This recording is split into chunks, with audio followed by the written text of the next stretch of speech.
اعوذ بالله من الشیطان الرجیم بسم الله الرحمن الرحیم.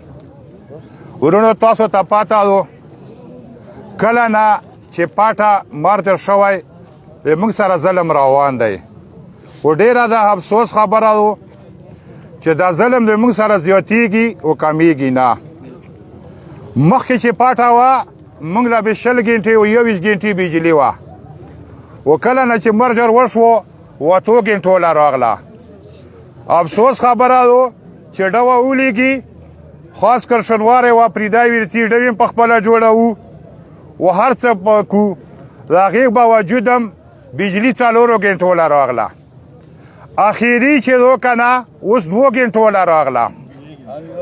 افسوس خبره ده یو سیاسي لیډر اربونه روپۍ کرپشن کړی دی هغو ته هېڅوک هم څه نه یایي او موږ د بجلۍ بیل دا د موږ نه څو پیرې وصول کړی شو.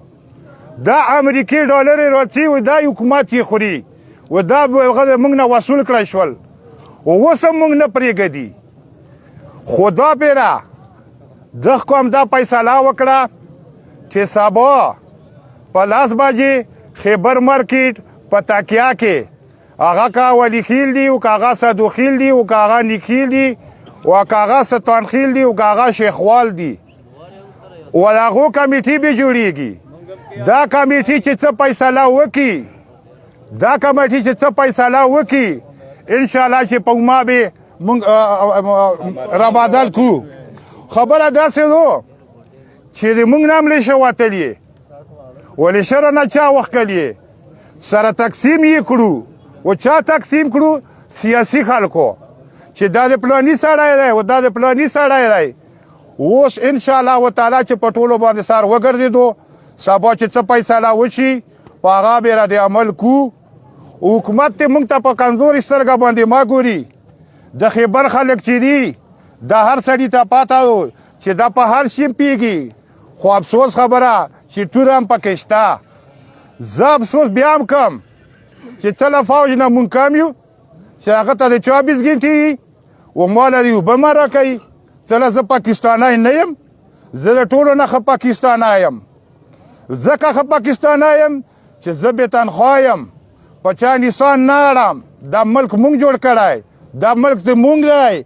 دا زه د یوې ادارې یوه دغه پرې نه تړم که دا خاوره که چا د اګست منووي داسې یې منووي چې په دنیا کې چا نه یې منوه کړی ځکه چې مونږ په چا نسان نه اړو موږ د خپلې خاورې لپاره منوو بیا به یې منوو خو په کمزورې سترګه یې راته نور ما ګوري چې دا څوره راته وکتل شول.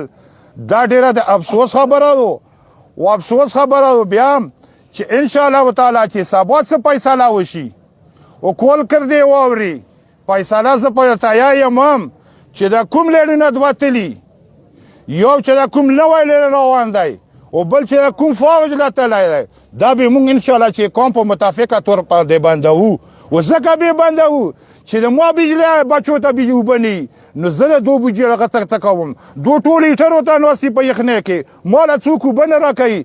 سبا به انشاءالله تعالی چې الله ته منظوره وي دا روډ به بند وي و دا دواړه لیډونه به موږ بندوو و د آبرې به موږ بند وي چې کومه پرې انشاءالله تعالی چې صحیح مستقبل فیصله نه راغلی. چې کوم اوس لیکل شوی د 2 غنټو په حواله سره چونکې مخکې اوس 2 شوه نو ته څه دغې په حوالې سره زړګی مذاق شروع دی په 2 غنټې کې خو د موږ ټویل نه سټارټېږي. دا خاوره چې دو دا 200 فوټه نه لاندې اوبه راخیږي څه له حکومت یې موږ سره ظلم کي څه له تاسو ته پاته نشته او خاص کول د میډیا والا ته چې څو پیرې د امریکې روپۍ راغلې و دا بیلونه کې موږ نه واخیستی شي خو قبایلو ته خاص کر د سابقه پارټۍ ته د انسان په سترګه نه ګوري. خو به هر حال موږ ملک دی ملک ته موږ په درانه ګورو خو موږ ته ادارې چې هر څوره د ملک ادارې موږ ته په سپک نظر ګوري.